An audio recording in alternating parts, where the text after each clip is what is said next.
Hello everyone, welcome to geekermag. In today's video, we are diving into one of the most talked about updates in Apple's iOS 18.2, the Apple Image Playground. While this feature promises an exciting way to create images using AI, it seems like many users, including myself, are facing some serious issues. Let's break it down. Reddit and Apple support forums are flooded with users reporting problems with Apple Image Playground app. I'm facing the exact same issue. Here is what's happening. When I type a prompt to create an image, I get error message saying language not supported.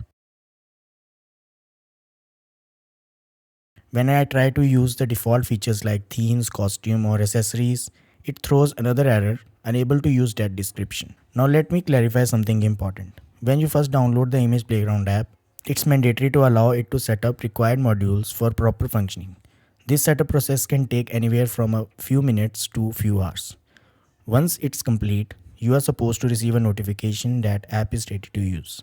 I received this notification on my device, so everything should have been set up correctly. But despite that, the app still isn't working.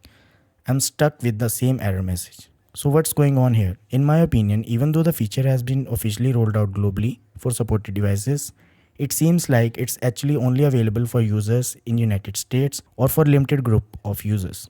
Why do I think so? Because to use the app, you need to set up Apple Intelligence region to United States and your language to English US.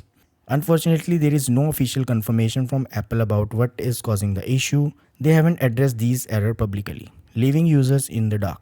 Are you experiencing the same problems? If you are based in United States, I'd love to hear if app is working for you or if you are also encountering errors. And for those outside the US, have you managed to find a workaround? If so, please share your experience in the comments below.